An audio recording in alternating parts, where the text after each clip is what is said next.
E continuamos a nossa visita pela casa do administrador. Aqui agora fazemos uma breve alusão a um contexto mais alargado de todos aqueles que foram os acontecimentos históricos mais relevantes e importantes na altura das aparições de 1917. É, portanto, dentro dessa fase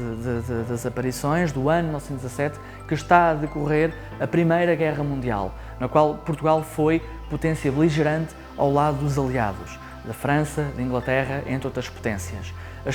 O Corpo Expedicionário Português é enviado não só para as colónias em África, em Angola e Moçambique, mas também para a frente ocidental, para a França, para a Bélgica, para a Flandres, e é aí que muitos dos nossos soldados vão encontrar a parte mais terrível daquela que foi a Primeira Grande Guerra Industrial do mundo. Os soldados portugueses, incluindo soldados de Orém, que foram lançados para a frente de batalha. Aqui fazemos uma pequena alusão a esses momentos mais dramáticos, onde temos então o Corpo Expedicionário Português, onde se incluiriam alguns orienses a caminho da frente ocidental, o elmo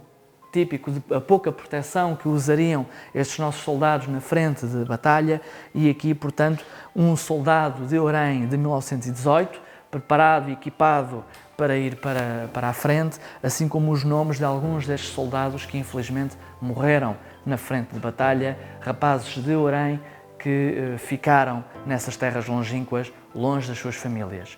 Precisamente por causa da questão da guerra e de toda a escassez de produtos alimentares que era na altura produzida, visto que muitos destes homens não estavam nos seus campos a trabalhar e a cultivar as suas terras. Isso terá tido um impacto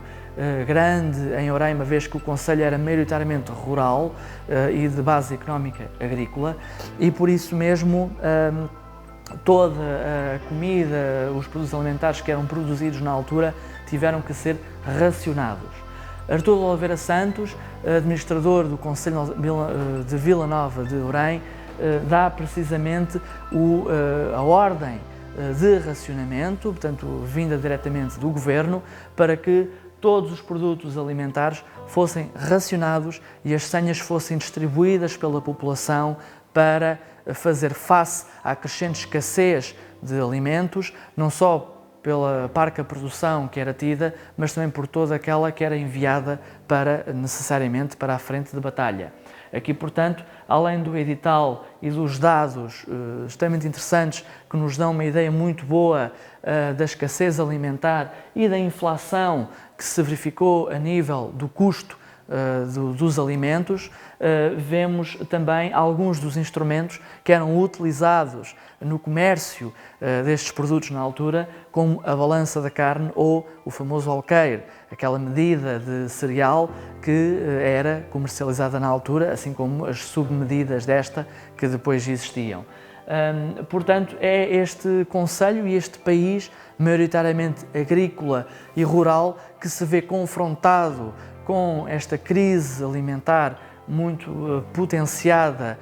pela questão da participação portuguesa na Primeira Guerra Mundial e por todo o mundo e, portanto, a Europa estar mergulhada nesta guerra. Este contexto de carência alimentar e de guerra crescente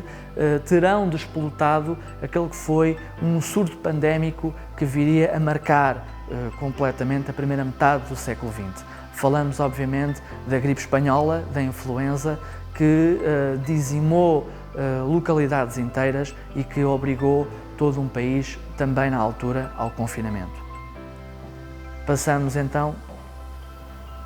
precisamente para essa parte. E é então aqui que temos esta alusão a este contexto, àquilo que foi o surto de gripe espanhola de 1918, que despolutou também em Orém. Não se sabe ao certo de onde terá vindo esta pandemia, desconhece a sua origem, sabe-se, no entanto, que ela afetou tremendamente Orém. Ao chegar aqui, havia 2 médicos no concelho que não conseguiram ter termo, segundo os relatos da altura, aos muitos doentes e aos muitos mortos que se verificaram, e aqui o vizinho Hospital de Santo Agostinho foi um epicentro da tentativa de cura e de salvação de muita desta população que, apesar de tudo, mesmo assim, continuava a morrer em casa. Aqui temos precisamente, portanto, um retrato do hospital antigo, dos médicos e das auxiliares que trabalhariam neste hospital na primeira década do século XX, e depois temos alguns dos objetos que ilustram um bocadinho do que era a prática da medicina na altura. Além do mais, há um pequeno apontamento aqui referente também, mais uma vez, à história das 3 crianças de Fátima. 2 dos pastorinhos, Francisco e Jacinta, terão falecido precisamente da pneumónica e, aliás, a Jacinta Marto esteve no Hospital de Santo Agostinho, aqui em Orém, bem próximo de nós, antes de transitar para o Hospital da Estefânia, onde então terá falecido no ano de 1920. O boletim de óbito da pastorinha Jacinta encontra-se aqui, na casa do administrador, e pode ser visitado. Além do mais, ao ler um bocadinho estes testemunhos e as ordens que foram dadas naquela altura, percebemos a dimensão que esta pandemia atingiu, levando também, por exemplo, ao encerramento de mercados, de romarias, de feiras, de igrejas e ao caiamento das casas e à higienização das casas. Portanto, medidas que já na altura tiveram que ser tomadas como prevenção para a propagação desta pandemia. Ainda assim, podemos ver aqui também o número de mortos, muitos deles associados a esta terrível gripe espanhola.